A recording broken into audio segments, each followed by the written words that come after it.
Hey, what's up you guys, it's Dorothy and welcome back to my channel. In today's video we're going to go into chapter 2 of The Lake by Natasha Preston. Right? Yeah. So I hope that you guys are excited about this and let's get right into this video. This video may contain sensitive topics and foul language. If you do not wish to continue, I suggest clicking off the video now. You have been warned. Chapter 2. Another minute slowly ticks by on my watch. Lunch is dragging. I'm sitting under a pine tree with Kayla, Tia, and Rebecca. Ollie and Jake are close by, a couple of trees over with the other male CITs. Marcus and Lorenzo. They seem more interested in spending time with each other than getting to know us. They might be a little older. We've been here for about an hour and the counselor clicks are complete. On my little paper plate there is a hot dog smothered in ketchup and charred corn. The second I take a bite out of the hot dog, I'm 8 years old again. The taste brings me back to long summers swimming in the lake and Kayla and me as skinny kids with dirty knees and wild hair. We'd eat hot dogs almost every day at camp along with mac and cheese. I loved it so much and I can't wait to give the campers the same experience. He keeps looking at you, Tia sings. What? Ollie, he's talking to the guys but about every 3 seconds his eyes wander your way. I'm not even going to pretend I'm interested in tall, dark, and handsome. I would have to tilt my head up to talk to him, but I have to do that with almost everyone. What about you, Tia? She shrugs. I'm not really into guys. There are girls here. Her cheeks turn pink. Well, Cora, how old is she? Tia sighs. It's just a crush. I think maybe 20 and straight. I pat her arm. Are you 17? Yep. All of the CITs are 16 and 17 except Lorenzo, who's 18. You know everything. How long have you been here? I arrived early this morning. I worked fast. She taps her head. Knowledge is power. You heard her as a CIT or as FBI? That gets a laugh. You stick with me, girl. I'm going to talk to them, Kayla says, standing up and taking her plate to the boys. Andy watches her from where he's sitting by the campfire. His expression is hard and his head tilted. Oh, come on. He can't possibly want us to separate us. This whole camp is co-ed. I'm not spending the entire summer pretending that boys don't exist. Shall we? Tia asks. Rebecca looks up and her eyes widen. You want to join them? Yes, come on, I say, standing up.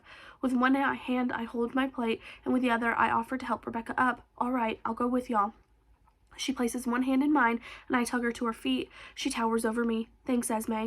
Tia, Rebecca, and I take a seat on a long bench. I strategically sit next to Ollie. He has been looking at me, and he is totally cute. He looks athletic. I'm betting on football. Hey, I say. He glances sideways and smiles. Esme, right? Should I be flattered that you remembered? Laughing, he says, You should actually. I forgot my cousin's name once. How'd you do that? I have 14. Most of us live on the same street. Yeah, I only have 5. Where are you from? Missouri. You? Pennsylvania. So what made you want to be a CIT? He rips the end of the hot dog bun off. I went to a camp when I was 13.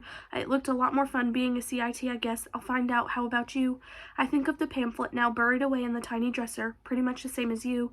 His insane green-blue eyes drift to the bramble bush that is probably going to shred my skin. I hope we don't have to go through it to take the shortcut. Tia told you too, I ask. He grins, I think before she even said hello. All right, guys, let's finish up and organize the multi and the food cabins. Andy says, there's lots to do before the campers arrive the day after tomorrow. Ollie doesn't move. He does glare at Andy's back, though. I sit straighter. I guess we should. Finish eating, Esme, Ollie replies. My glance drifts between him and Andy. Did you know him before you came here? Kind of. Only through one of my cousins.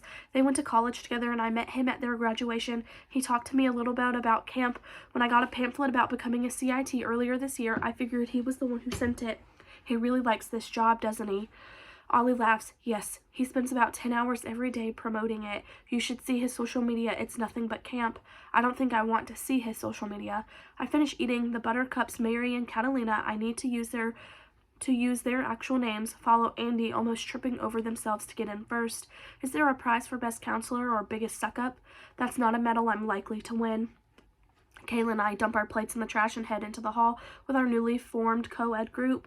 Jake and Ollie have broken away from the guys to stick with us for 4 girls. We don't really mind. Inside the multi-use cabin is a sea of equipment. Tents, canoes, kayaks, sports gear, ropes, camping stoves, and pans are spread out. It smells like a gym. We have to check all of this, Kayla mutters to our group. What qualifies me to assure anyone that a kayak won't sink, I mutter. Ollie chuckles, but I'm being serious. Andy claps his hands. Right. CITs can start by putting tents up and checking that they're intact. I want to know if anything is missing or if there are rips, etc., etc. Counselors are to check outdoor equipment, and I will check the cooking equipment. We pair off and get to work. Kayla makes a beeline for Jake, so I end up with Ollie. Not that I'm going to complain when his crazy shiny eyes keep making my tummy flip. I smile as I grab the first tent and try to hide my face with my long hair. My cheeks are probably tomato red. The first tent goes up without a problem. It's a small, simple 4-person one. We walk around it checking for rips, and Ollie ducks inside, checking there too. It's fine, I say. Yep, he agrees, poking his head out of the opening. On to the next one, Esme. I like the way his rough voice says my name. Enough, you weirdo. The day rolls on, and we keep making good time with organizing, and it's non-stop work, but I'm enjoying it. Nerves are swimming lengths in my stomach, though. What if I'm not good at this? What if my little team of campers doesn't like me? I have to guide them and make them feel safe, as well as learn new skills and have fun. This isn't just something that will look good on my resume. I want to be good at it. I loved it here. I loved almost every part of Camp Pine Lake. There was just one thing, one night picked from a horror movie that still freezes my heart. By nightfall, we're officially ready for the campers, or at least the camp and equipment are. We pushed on and got everything done. I'm a hot, sweaty, gross mess of a human, but because we finished, it means tomorrow we can have some fun. Then it'll be all about the young people who we're caring for.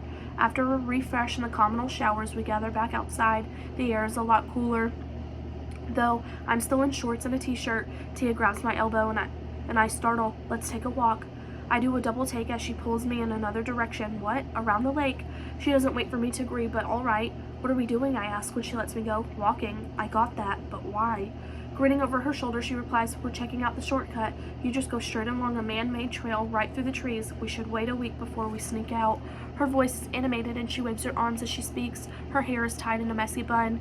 Make Andy think we're good little CITs and following the rules, I say. Exactly. What happens if we get caught? We'd be in a lot of trouble, I think. I doubt we'd get kicked out, though. I take a breath. I hope not. My mom and dad would be so mad. Don't worry, Esme. We won't get caught.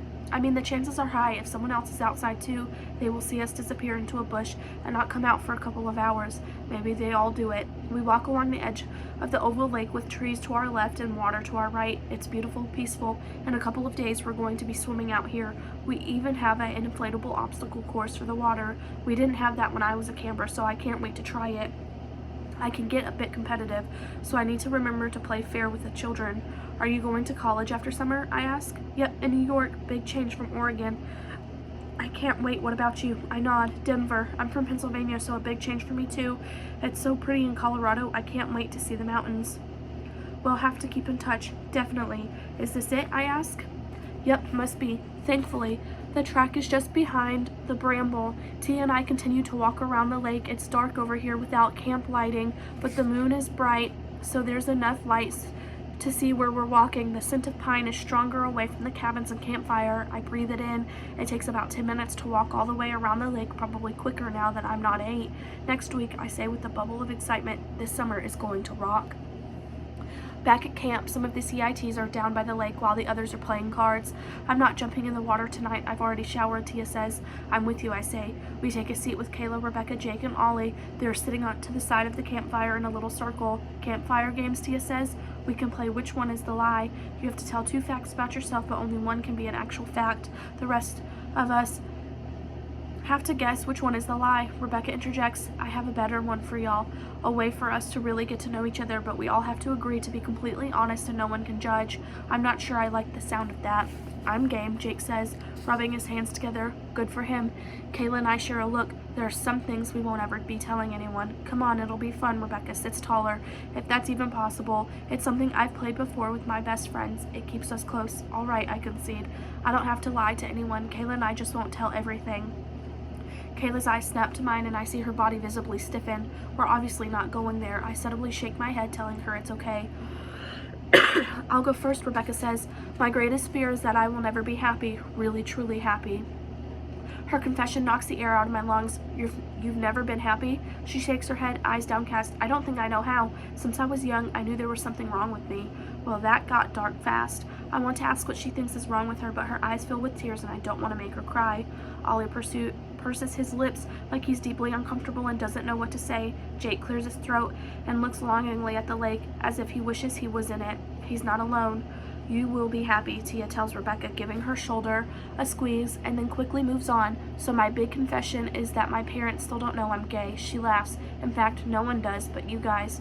What? No one at all, I ask? She shrugs. I guess being here and being out will give me the kick in the ass. I need to live this way back home too. What's yours, Esme? I clear my throat. My biggest fear is that someone will find out what I did 10 years ago. That is the end of chapter 2. I will see you guys in the next video. Bye.